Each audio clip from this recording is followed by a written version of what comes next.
Kumar. So we are learning about this chapter. Chapter name is The Ant and Cricket. So start करते हैं. ये class 8 का chapter है जो English की है. तो स्टार्ट करते हैं this chapter. Chapter name is the ant and cricket. तो लेट स्टार्ट नाउ.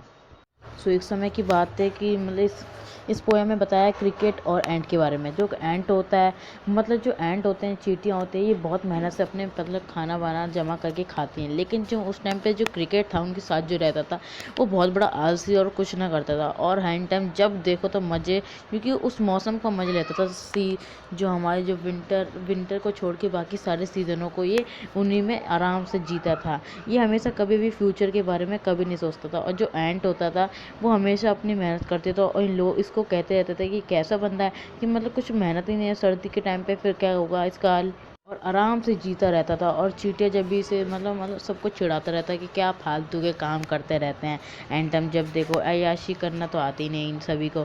तो मतलब जब देखो उस टाइम पे अपनी एनर्जी, मतलब उस टाइम पे जो सीज़न था उसका मज़ा ही लेता रहता था. कभी भी मतलब आगे फ्यूचर की सोचता ही नहीं था, जिसके कारण जो मतलब आगे जाके बहुत ज़्यादा इससे तकलीफ़ हो सकती है इसीलिए. और जब चींटी हुआ करती थी वो हमेशा अपना खाना जमा करती रहती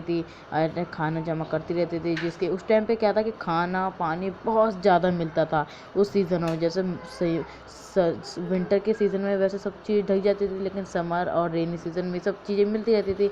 इसीलिए इन सब चींटियों में ये जमा करती रहती थी. और ये उन लोगों का मजाक उड़ाता रहता था कि फालतू में क्या काम करना है इन सभी का. जो सर्दियाँ थी वो आ चुकी थी. अब इसे प्रॉब्लम हुई किस बात की कि इसके पास ना ही कुछ खाना था ना ही रहने की जगह थी. अब ये ठंडी में मर जा रहा था, क्योंकि उस टाइम पे क्या था कि जो गर्मी के टाइम पे खाना भी था, अलग से हरियाली थी, पेड़ ढके थे. लेकिन सर्दी के टाइम पे सारे पत्ते झड़ के उन सभी पे बर्फ़ चढ़ गई. कोई भी घास वास थी नहीं, कोई भी कुछ नहीं था, सिर्फ बर्फ़ से ढका हुआ. और बर्फ़ गिरती जा रही, जिसके कारण जो ये था बहुत ज़्यादा प्रॉब्लम में आ गया. अपने घर गया और देखा कि वहाँ पर घर में कुछ नहीं, खाने के लिए भी नहीं, रहने के लिए भी नहीं. अब क्या वो बड़ी मुश्किल से जुटा कर ये मतलब अपनी चींटी के पास गया और चींटी ने उसे बुलाया. चींटी ने बोला कि तुम क्या बेवकूफ़ हो कि तुम उस टाइम पे अपने मज़े कर रहे थे और इस टाइम पे अब क्या अब मुझसे भीख मांग रहे हो. लेकिन फिर ये कहता है कि सॉरी, अब अगली बार से ऐसा नहीं करूँगा. आप मुझे कुछ उधार खाना और उधार कुछ रहने के लिए दे दे, जिसके कारण मैं बाद में आपको दे सकूँगा. और जिसके कारण फिर कल जो चींटी होती है वो बोलती है क्या तुमने क्या मुझे बेवकूफ़ समझ रखा है. पहले तुम ना मेहनत करो और फिर मेरे से चीज़ लो फ्री में. और जिसके कारण जो चींटी थी वो वहाँ से उसे भगा देती है.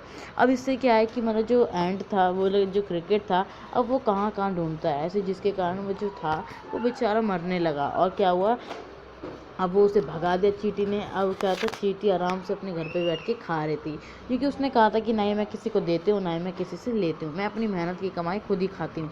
अब जो था इस कहानी में इसका मोल यह है कि हमें कभी भी मतलब हमें इतने भी इंजॉय नहीं करना चाहिए कि हम अपना भूल ही गए कि हमें अपना फ्यूचर भी अपना तैयार करना है. इसलिए हमेशा हमेशा अपना फ्यूचर को देख कर ही करना चाहिए हमें अपने मज़े.